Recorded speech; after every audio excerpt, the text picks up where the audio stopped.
There is love in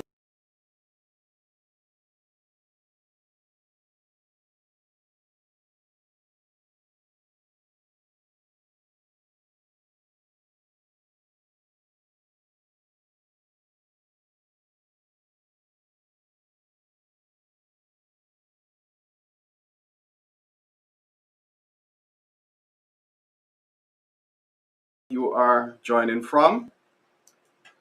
We are happy again to have you one more time on Level Up Your Marriage. I am here, Paul Blake, with Raquel Blake, and we are from the island of Jamaica. And we are indeed happy to be on this program with you to share our experience, our expertise on the subject of marriage. And we have been having some very good discussions and getting good feedback also. And we just want to tell you how much we appreciate you for joining us and for being with us along this journey. This week we will be continuing a discussion we started the last time on the first Friday of September on why marriages are failing. And we had a very good discussion and got some very good input from our audience. And even weeks after, people are still inquiring on the subject. So we had discussed several things, and I think at the end of our discussion the last time we had started looking at some practical steps to prevent practical steps to prevent infidelity and to strengthen the marital bond. And so we will be continuing that discussion this evening. Two of them that we had looked at was strengthen marital bonds and also to set boundaries. Welcome again, Raquel. Thank you. Good evening, everyone. I'm happy to be here, and I just want to invite your participation. Feel free to like and to share, to tell others about this. Invite others, and we look forward to an interesting discussion, conversation. We talk about what are things causing marriages to fail, but we also want you to know that we are providing tips, strategies in terms of how you can enhance and promote your marriage. You know, the idea is that we want to advocate for tips and strategies to prevent divorce. And so we ask that you participate, that you comment, that you follow along with us, because indeed an exciting and interesting evening is planned for you. If you are wherever you're joining from, if you are interested in joining our email list, just leave your email in the chat. Just type your email in the chat, and we will add you to our email list as we begin to roll out, sending out our newsletter and also tips and tidbits on marriage and relationships. And so if you are interested, just please type your email address with your name in the chat, and we will add you to our email list. You can also send us an email at levelupyourmarriagecoc at gmail.com. That's levelupyourmarriagecoc at gmail.com. And you can also contact us at 876-835-6524. That's my number. And 876-421-6722. That's Raquel's number. You might never know why you might want to contact us. It might be to ask a question, might even be to ask us to put on a marriage seminar for you. So feel free to contact us. So let us get into the discussion for this evening. As we look at the different things that cause marriages to fail, and again, the statistics that are present, and looking at it from a Caribbean perspective, that we are presently at somewhere between 40 to 50% of marriages either failing or not enjoying the best of relationship. And so it tells us that there is a crisis looming. And we look at the fact that society really doesn't, uphold marriage the way that God sees marriage and God upholds marriage, and that it is causing a number of challenges. I was reading something this week that said when we remove the covenant relationship from marriage, it became a contract. Mhm. And it became nothing but a contract. And the article said that that is where the failure began, because marriage is really a covenant relationship between two persons and God. And whenever we remove the covenant element out of it, it is nothing but just a contract. Very interesting perspective, and there is actually some truth to it. So, as we engage in this discussion, Raquel, for the next hour or so, we had looked at setting boundaries in marriage, establish clear boundaries with people outside of the marriage to prevent inappropriate and physical, well, inappropriate emotional or physical closeness. Mhm. I would want to ask you from a female's perspective, a married female, how important is this? Very good question. It is actually very, very important because you always make the distinction that, and we know it. Make the distinction that in terms of for women, the emotional connection is so important. Men and women are different, Hmm. and so it's important that we understand our differences and how for women when we allow persons who are not our husbands to become, or when we allow ourselves, for that matter, for persons who are not our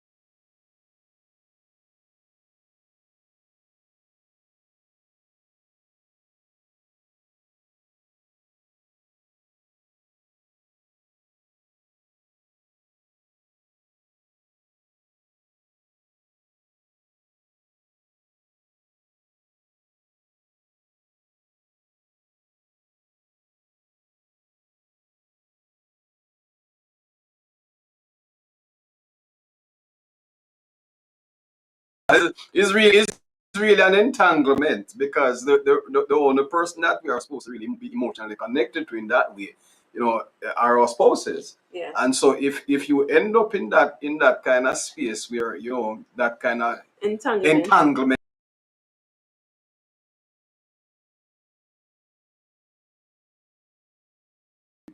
And also the same in some regard works for men, and I think that it may be more difficult for men to establish boundaries. I don't know if you necessarily agree with that, but speaking from a male's perspective, I think that it might be a tad more difficult for men to establish boundaries. And I guess it's because of our makeup that we are the protectors, the providers, and all of that, and you know the male ego that is often fed by interests and all of that, and so I don't know.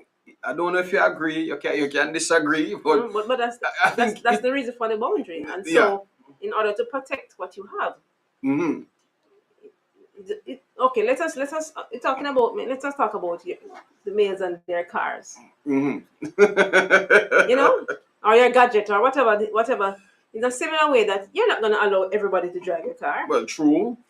and so because your marriage is important to you, then if it's difficult Hmm. initially, it's something that is necessary. It's Hmm. something that is going to safeguard this relationship that you have. Hmm. And so it becomes important now that because this marriage is important to me, in the same way that should be more than your car. But you understand what I'm saying? Yes. Is that you're going to say, okay, then this is where I'm going to go. This is where I'm not going to go. And sometimes you don't have to say a word. You can take yourself away from the situation, or you can prevent yourself from certain situation. Yeah, in Proverbs chapter 5, verse 15 through 20. I'm not going to read it, but what this passage emphasizes is the importance Avoiding. of enjoying our spouse, Yes. and avoid, in order to avoid temptations. Mm-hmm. And this is something that I keep saying to couples. You are not the only person that you're well, let me fix it a little bit. In terms of physical attraction, we will always be attractive to other people, right? And that is just how life is. Somebody will look at you and say that you look good, whether you're male or female. And so those boundaries have to be clear, right? Those boundaries have to be very, very clear. That when somebody makes this kind of comment or advance or that, you don't entertain it. Because the problem is not necessarily the comment or even the advance. The problem is what you choose to entertain. And as human beings, we just want to see like a space that is open, just like with Adam and Eve in the garden. We just want to see like a space that is open to intrude. And so those boundaries have to be set from very early, right? The devil uses every gap that he can find, every gap that he can manipulate, Yeah. to destroy our relationship. Mm-hmm. And so therefore the boundaries have to be very clear from early. All right. Another one we can look at, Raquel, in terms of practical steps is accountability, seeking accountability, right? And also, looking at the fact that depending on what is happening in the relationship between spouses, temptation may creep in at any point in time, right? Because we talk about the gap a while ago that is there. And so one of the best ways to avoid slipping into temptation is to have accountability, right?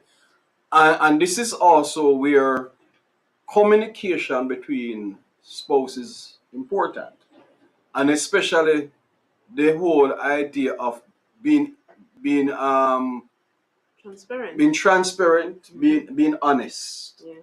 right? Being open to having difficult conversations, right?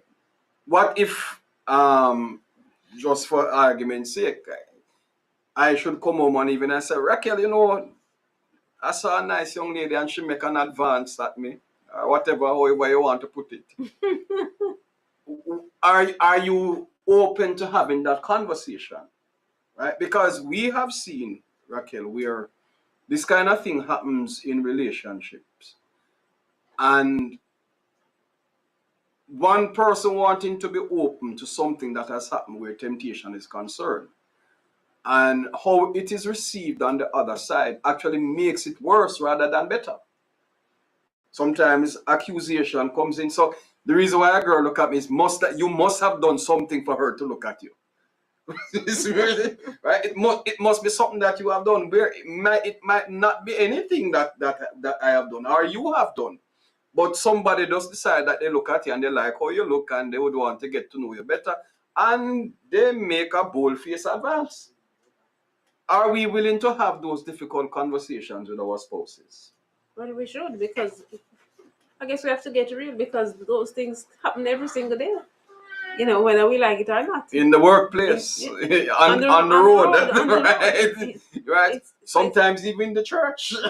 Right? So it's one of those things that you prepare for before it happens. Yes. And that's one of the things too, in terms of we're talking about setting boundaries.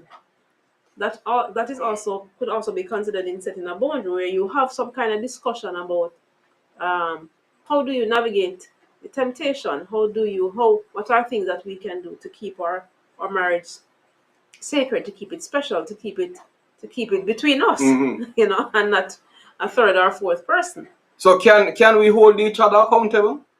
That is necessary. Yeah. So if somebody looks at me in a nice way, I can come and say, Raquel, somebody look at me in a nice way.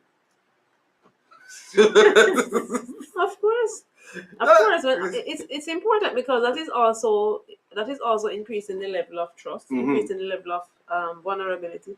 That that sends a message. I have an attractive wife or an attractive husband. True. But you also want to value that because when you take the bold step to share that information, you're also saying, I want to increase the connection. I want to increase the communication between us, and doing that also helps because it's a reality that all couples must understand and must face. That other people might find your spouse attractive, but the fact that another person finds your spouse attractive doesn't mean that you're going to do anything about it. Exactly. Right? True. That's where the accountability on the part of the individual comes in, but also accountability on the part of others. If let's say I can, and it's important to understand your own weakness or my own weakness. Well, true. Because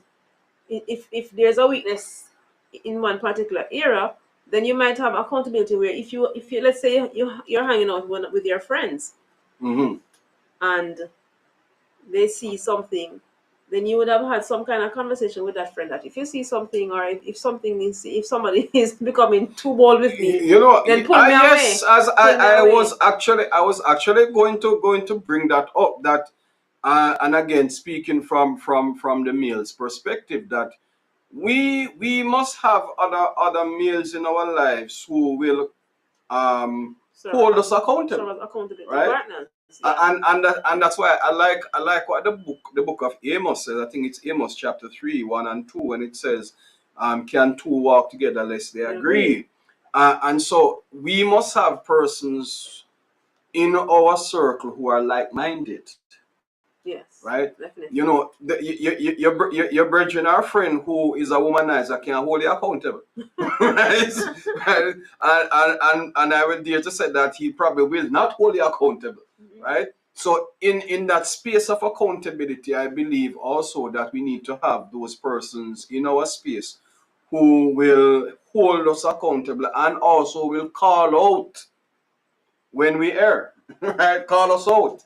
Right? And be honest with us, because those things are important. If we don't have those kind of persons in our circle, then it can also spell problems. Right? True. Seeking, how important, Raquel, is counseling in terms of taking a step to prevent infidelity? How does counseling come up in all of this? Because again, this is something that you and I, we deal with almost every day in our practice as counselors. Yeah. That counseling is, well, I would say very important. But there is also a looming issue that we have where counseling is concerned. That most of the time when we counsel, who do we see first? See the wife. See the wife 1st. When do we see the men? When things are really bad. when I would not even say when things are really bad. I'd say most times we see the men is when the relationship is basically over and on the verge of being over.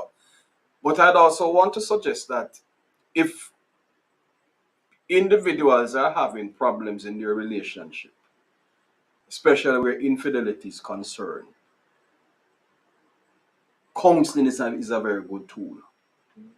Is an effective tool, right? That I think that we often don't use as much as we should. It is not, it is, I don't think it should be a last resort for the relationship. It should be an integral part of helping to sustain the relationship and also to keep it going. Yes, yes. Just like when you made that point, I thought of, when you buy a car, when you buy a house. I guess a car is, you plan to maintain it, right? Well, the house, you have Every to six maintain months, it as every it, 6 months, every 3 months. it will fall down around if you don't Yeah. maintain it. So the element of, so you're not going. So people shouldn't seek out counseling when things are bad. Mm-hmm. Just like you go to your doctor every 3 months or every 6 months, and you do an annual checkup. Mm-hmm. It's important in relationships, in marriages, to use the help of a neutral person, an expert person, a trusted person, an individual that can provide a non-judgmental safe space to discuss issues, to clarify, Mm-hmm. and if, let's say, you see red flags, if there are things happening, then it can be used as a preventative measure. Exactly, exactly. I was on a program on Tuesday, and we were talking about the same thing of infidelity. And in the discussion, I remember something coming up, and the stats are out there. When infidelity occurs in a relationship, most of the times, the infidelity is not the problem. True. The infidelity is basically the residual effect of bigger issues, True. Yeah. right? So it is I don't even want to call infidelity being the final nail in the coffin, for want of a better phrase, right? But usually when infidelity occurs in relationships, it's an indication that there are serious problems that were possibly ignored, Mm-hmm. that were not realized, or something else. And so and are there signs of infidelity or signs of pending infidelity that we can look at? Because yes, there might be some signs that we often don't pay attention to, right? And are that it is going to take place, or that it can happen. Yeah, because remember, they are in fact signs. They are warning signs. They are things to, if you We find probably that. need to do a whole program on Yeah. warning signs. There's a book. There's a book that says, let's call Divorce Proof Your Marriage. Divorce, yes, I remember that book. Yes, Divorce proof your for marriage. marriage, Hmm. which means that, it's important that we pay attention to what's happening. How is the level of communication? Is there bitterness? In our first session, we talk about anger, Hmm. not True. allowing anger to dominate. Are there unresolved problems? How is the communication going? How is the, what is there resentment? Are there a lot of quarrels, and, Hmm. um, although you might be sleeping in the same bed, are you enjoying your relationship? Are Yes, you true. enjoying? Is there intimacy? Because those things, when they begin to, the interest begins to decrease. Hmm. You no longer feel happy or excited, or you're not enjoying your relationship. Then those are signs that says That, yes, yeah, we need to true. we need to I do, we need to agree. do a I check agree. in. I agree. I agree. We need to do a check in. And in this case, sometimes counseling is the best tool, because the counselor who is able to sit from a space of objectivity, Yes. right? And that is one of the reasons we encourage couples, especially when these situations like these take place, not to necessarily go to a counselor that they know, but go to somebody who is independent, somebody who can be objective, who Yes. can look at both situation. Well, look at the situation from both sides, and be very objective in the situation. But counseling is important, and we encourage couples to seek counseling. As a matter of fact, I would suggest that counseling is an ongoing activity in marriage, right? It is not it is not to be used just to solve problems, right? But can also be used just to maintain, right? Definitely. You don't service a car because the car has problems in it, right? You service the car because you don't want it to give problems. Right, and you want it to remain in top. You want it peak to remain conditions. in top. And this is one of the things, Raquel, and I've said it before and I'm going to say it again. I have been advocating from I got involved in counseling couples. I have been advocating that couples come back for postmarital counseling. That I strongly believe that couples should get between 6 months to 1 year counseling after the wedding day, because I think it helps. Well, to this date, I think I only have two couples who have come back where that is concerned. And it tells us sometimes how we kind of view life and how we view counseling as a profession, that is only to solve problems, not to maintain or to sustain. Right. People tend to be reactive rather than proactive. True. And so it's just it's important to try and have a different mindset.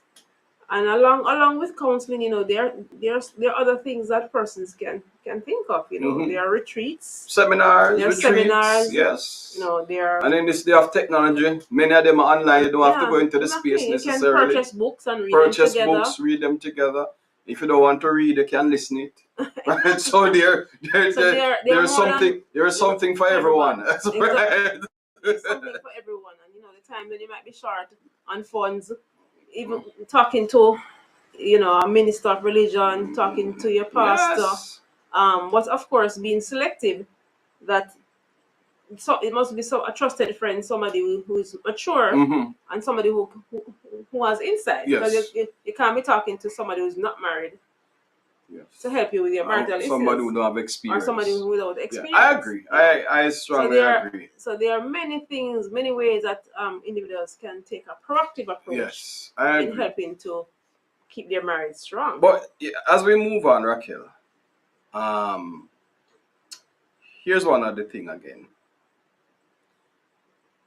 Marriages are destroyed by unrealistic expectations. People enter marriage sometimes thinking that it will solve all of their problems, that it will bring them unending happiness and joy, that they ride off into the sunset and live happily ever after. People enter marriage hoping to find that somebody fulfills their happiness.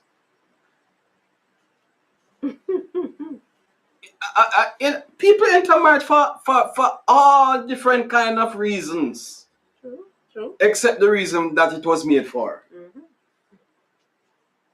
A part of the practical steps that we are looking at, and especially where infidelity is concerned, is that we need to look at our expectations. True. Right? Because if you enter marriage with an unrealistic expectation, the end result of that is dissatisfaction. You are not, because you need whatever you think you need is not going to be met. And you are going to become dissatisfied. When you are dissatisfied, then you are going to go looking for satisfaction. Elsewhere. where you think it can be provided. And so it is necessary that even before marriage takes place, that we look at what are our expectations of marriage. And they should be discussed. It's something that person just it's important that you talk about what does marriage mean to me. Yes. Many times people don't even consider that question. There's no discussion about it's just about just the glitter, the excitement, of marriage, but So really, marriage is hard work. delusions of grandeur.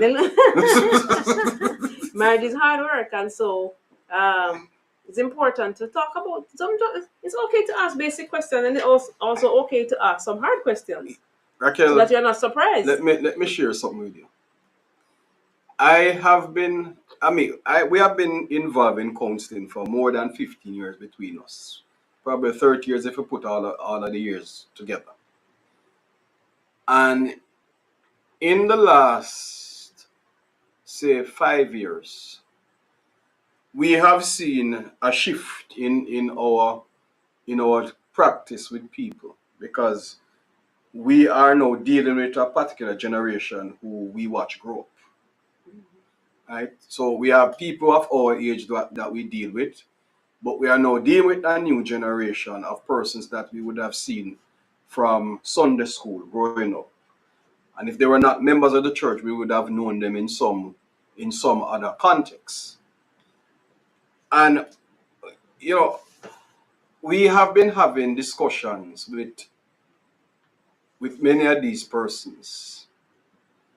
And one of the things that I find happening, Raquel, is that this generation, their expectation and perception of marriage is beyond anything that we know. And it bothers me. It really, really bothers me, because when I sit and talk to the average person today about marriage and relationship, especially the generation that we call Gen Z, it's amazing how people think of marriage. True. What they have to say about that?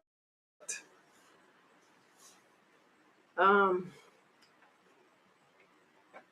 It's important to allow them to speak. It's important to hear what they have to say, but it's also important to share with them. We have to go back to the source, because persons just are interested in immediate fixes, what's happening now, you know, financial gains. What can you do for me, as opposed to what we can do for each other. And so it's important that there be a discussion, because young people and the Gen Zs, they have good points too. They delay getting married, and no, there's no problem in getting married at an old age, because really, in, if you remember, then the brain stops growing at age 25. So it's okay to allow yourself more time to mature and to grow, so that you can be better able to make better decisions. So it's okay. So some of those points that the Gen Zs might, share with us about, delaying the time when they get married, they might want to work on their career, they might want to work on other goals. It's reasonable, you know. But it's also important to remember that marriage is an honorable thing. Marriage is a great institution, but it's important to be prepared for it. What are your thoughts? Yeah, I agree. I agree. And if when I look at the whole thing, Raquel, unrealistic expectations, Yes. I look at it against the background of how the world paints marriage, right? Of the our present society, the perception that is given of how marriage is supposed to function. Yes. It leaves a lot to be desired. And social media, everything is part of the whole process, right? Social media gives a particular perception of what relationships are True. True. and how they should function. And we have our young people, our Gen Zs, and even sometimes people of our age also. We are absorbing all of this. And then we move into the space of marriage, carrying these expectations and perceptions with us. And before long, you end up in the counselor's office because of these particular perceptions. It comes back to this place that we have to go back to the blueprint. How does God see marriage? How does God view marriage? And going back to what I said before about the covenant relationship, right? Because one of the things that if we understand what a covenant relationship is, where God is concerned, and the covenant relationship that we should have where marriage is concerned, then we would not enter in marriage with these kind of expectations. Because what we'd actually be doing is first and foremost to seek whether or not the relationship that we are even pursuing is one that God sanctions. True, true, true. Right? Because the truth is, we have many persons who are married and said that is God send them partner, right? That when we sit down and analyze it, boy, that partnership could not be sanctioned by God. I even heard something today. I'm always reading stuff where this young lady said that she got married to this gentleman, and after 15 years, God told her that he was the wrong man for her. And I said, Lord After of 15 mercy. years. I said, God waited until all of 15 years to tell you that you are married to the wrong person. No. And I am one, as a matter of fact, she lived with the person for 8 years. Before they got married? Before they got married. And the whole relationship was 15 years. So she said after 15 years, God told her that her husband was the wrong person. I said, but hold on. Why did God wait? God couldn't tell her that in the 8 years. Why did God have to wait until you were married? I mean, all of that he should have told you in the 8 years. And when I listened to her, again, it comes back to what we are discussing. If you should listen to some of the expectations that she had pertaining to her getting married and having a husband, it is no strange reason why God, where has she claimed God told her that this man wasn't her husband.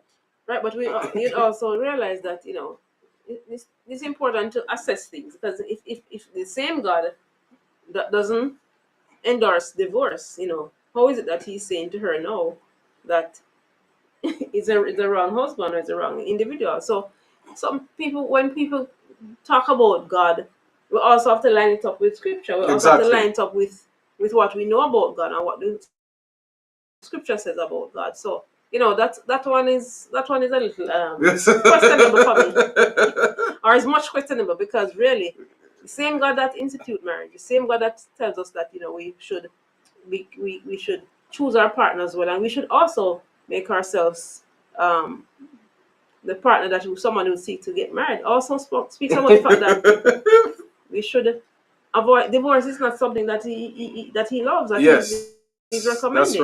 That's right. So you can assess a situation, assess a circumstance, and realize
that some magical thing is going to happen that will just cause this person that you married as a caterpillar to change into a butterfly the next day,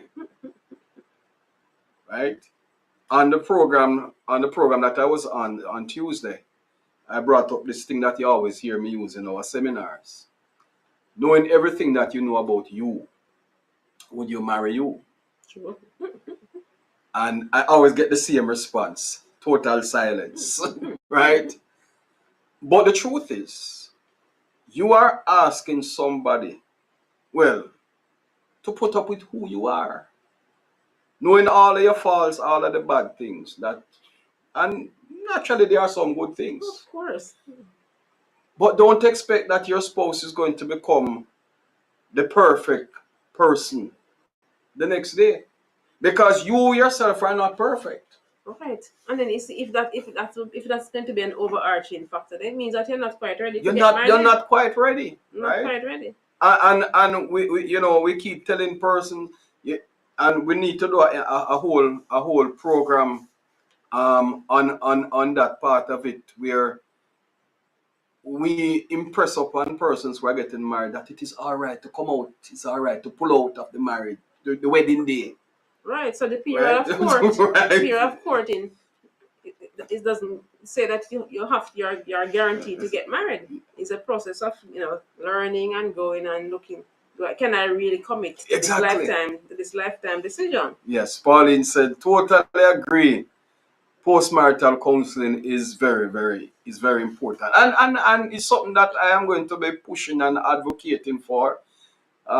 Possible, I don't know if it's going to happen in my lifetime, but probably when I'm gone, people will be more involved in postmarital counseling. But I think that it is very essential.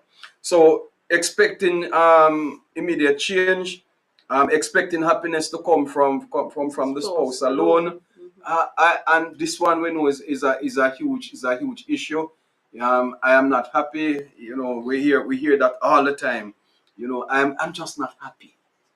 You know, I thought that marriage would make me happy. And most of the time you hear that statement, it's actually projected on the other person, right? This person is not making me happy. And again, we tell spouses that before you go into marriage, you must already be happy, Exactly. right? Because Exactly. your spouse not will make you happy if you are not happy. It doesn't matter what kind of personality your spouse has. If you are not in charge of your own happiness, nobody else is going to make you happy. Exactly. Right. That's a personal growth. That's a issue that you have to address personally. Exactly. No, your spouse can help to make you happy. Yes. But I guarantee that they cannot be totally responsible for your happiness. And that's what you call real talk. And the importance of each person being a whole person. Yes. Before becoming involved with another person.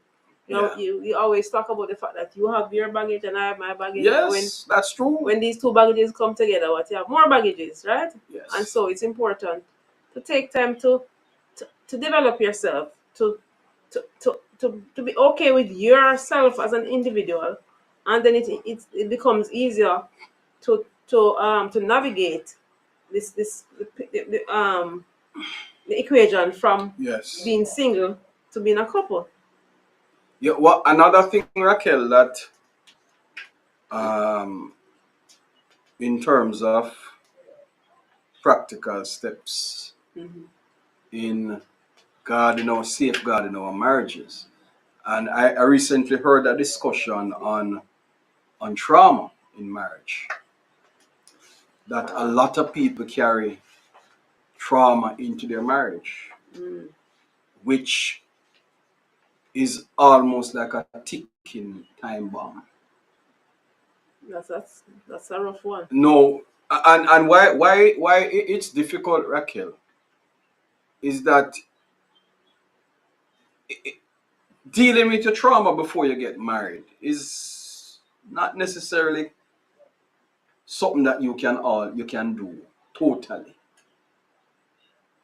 I think that most of us carry some amount of baggage into our relationships. Mm-hmm. But what I think is important is that there must be a willingness to deal with it. You can't enter marriage with trauma and then you take out the trauma on your spouse. We know that will blow up somewhere. Mm-hmm. Right? Traumatized spouse.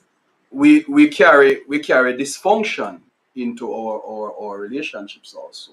Mm-hmm. Right? You take two people from these backgrounds who have dysfunctional families and you bring them into the space. If you don't deal with that, it's also going to cause problems in the marriage. And so what I'm getting at is that there must be a willingness to deal with these issues because they are not going to evaporate. Indeed. Right? You Indeed. carry them with you.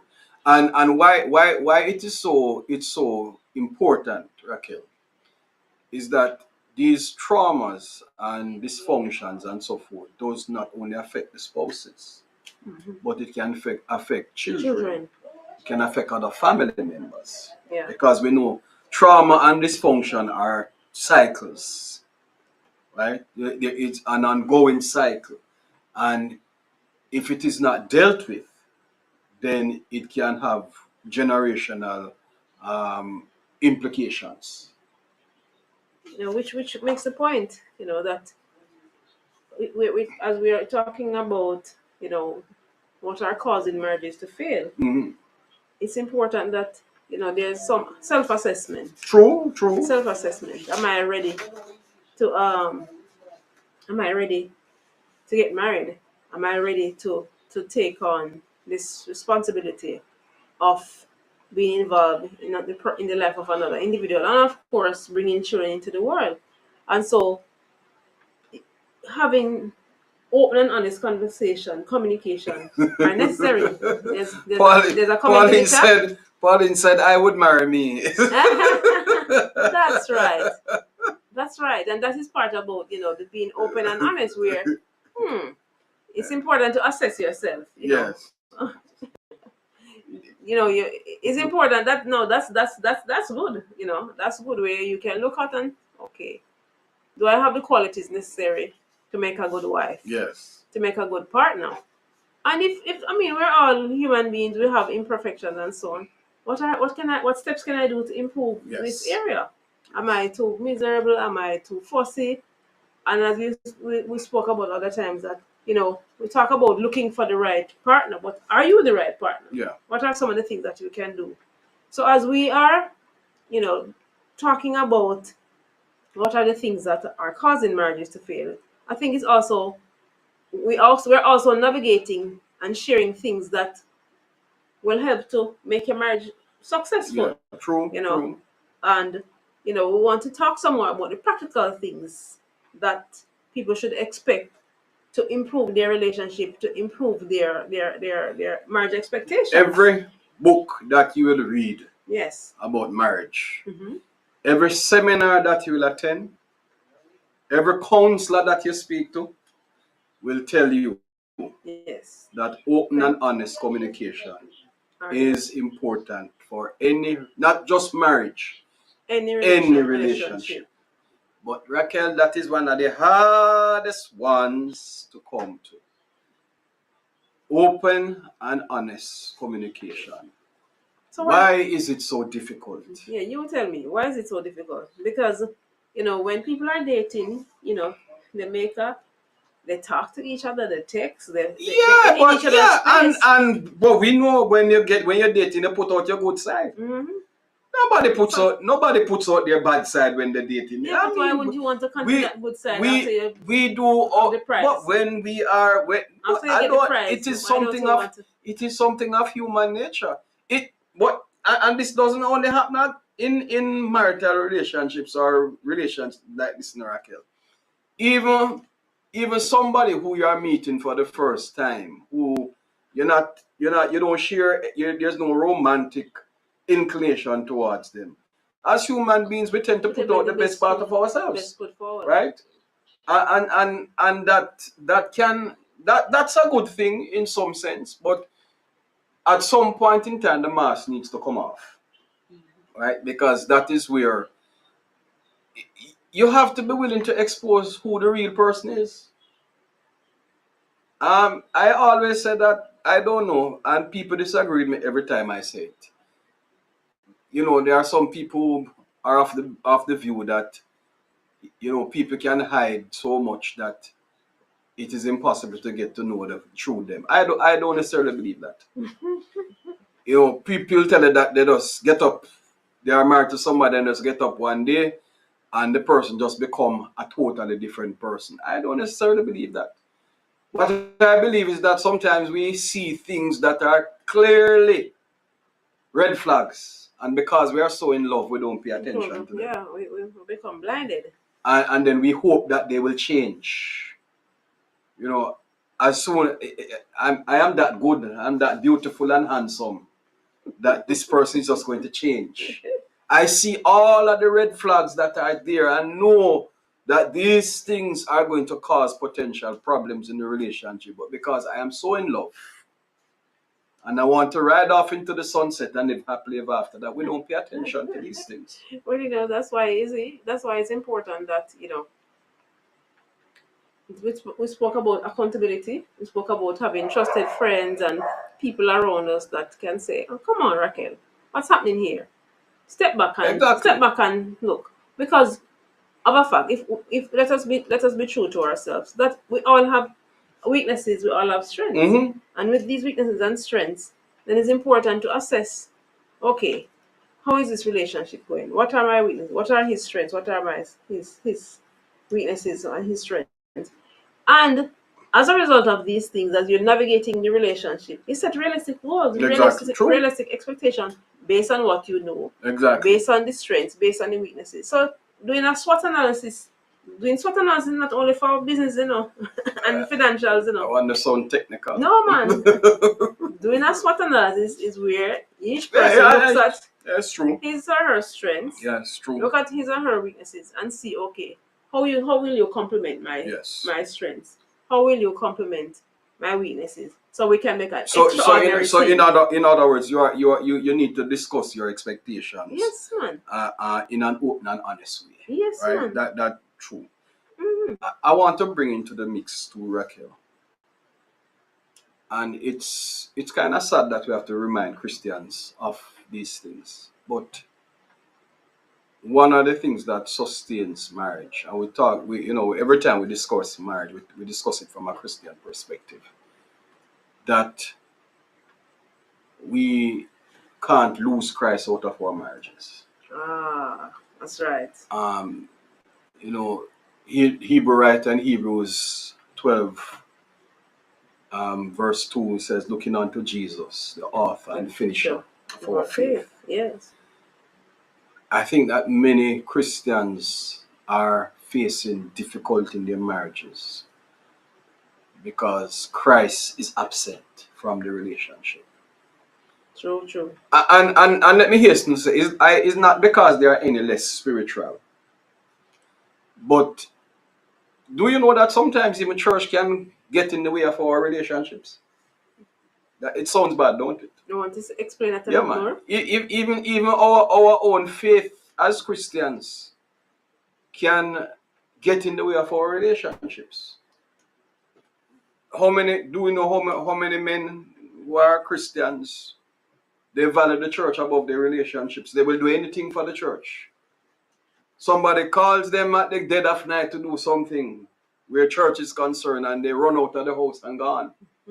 And their spouse and children are at home asking them to do things, and they neglect them.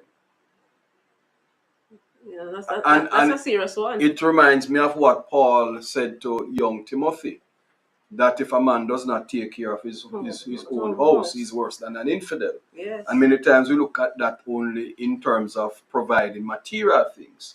But that is also very true about the emotional and spiritual welfare of the family.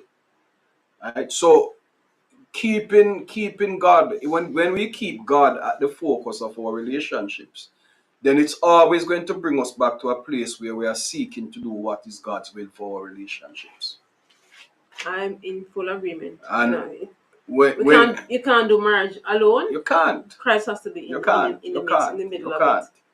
Somebody may ask then, what about people who are not Christians? Why, I don't know how they do it. It's difficult. It's even difficult. It's difficult doing it as a Christian, much as if you are not a Christian. I don't know. I don't know, because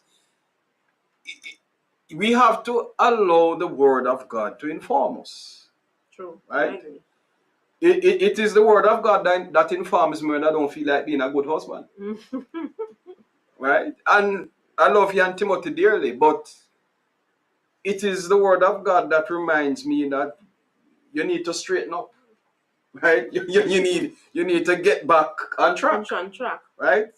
And when we keep that at the focus, the center of our relationships, it's not that we will not have challenges, but God's word help us to navigate better. Right, and just to add, it's important that each person have that spiritual relationship, that spiritual connection with God, because it is by my personal conviction and by your personal conviction, it's by your belief in wanting to honor God and want to honor your marriage vows, that we can do it together. Yes, true. We can do it individually, but we can do it together. Can do it together. True. I agree.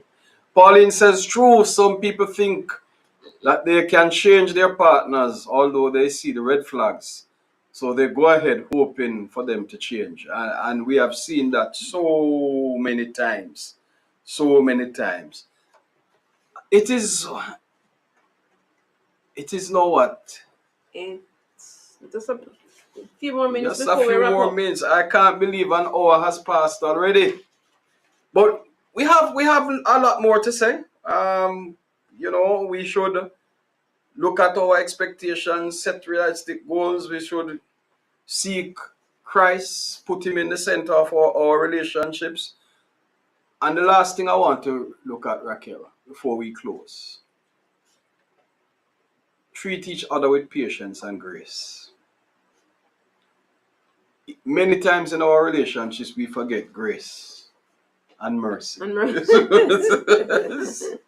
Grace and it comes back again to the thinking that our spouses are perfect. Sometimes, if you want to enjoy a good relationship that is sustainable and full of romance and all of that, you have to learn to exercise mercy, grace, and patience. It goes a long way. It goes a long way. Right? And remember, in your own humanity too. In your own humanity. Remember. As I extend it to you, you'll extend it to me. As I extend it to you, you extend it to me. And if we keep that at the forefront of our minds, then we will we will enjoy better relationships. Right? Think of God gives us mercy and grace every day that we don't deserve. And if God can give us grace and mercy that we don't deserve, who are we not to extend grace and mercy towards other persons? It's a mindset that you have to cultivate. It is a mindset we have to cultivate. Because persons, I agree. You have to cultivate. You have to be intentional, and to make marriage work, and to be a good wife and to be a good husband, we have to be intentional. We have to be committed. We have to be dedicated to it, because really, we can't do it on our own, but with a willingness, with a desire, then we can see that we can achieve it. Yes. We can achieve great things in our marriages. So marriages are failing, and that's the truth. But yours don't have to fail. True. You can, if you are on the platform with us tonight, you can enjoy a great relationship. But as I always say, marriage requires work. And not just work, but it requires hard work. As men, we can't be so selfish and into our own spaces, wanting to do our own thing, not remembering that God has given us an awesome responsibility where our families are concerned. That we ought to love our wives, and that's a scary thought. Love our wives as Christ loved the church and gave himself for her. It's a scary thought. Will you die for me? I get in there. That's it. That is what God asks us to do. Mm-hmm. And so it is prudent upon us to learn how to navigate marriage so that God is glorified and we can enjoy the romance. The romance and the benefits of being partners. Of being partners. No, partners. Yeah, we're made for connection. We're partners made for, in life. Yeah, we're not made in for crime. connection. We're Partners not in life. Yeah. Tonight has been a very good discussion on Level Up Your Marriage, and we are indeed happy that you have joined us. In case you missed tonight, you can always catch it on our Facebook page. It's always up there. It will be up there by tomorrow morning. So you can catch the rerun on our Facebook page, Level Up Your Marriage. And also Lbwradio. And also you can find it on YouTube on Lbwradio.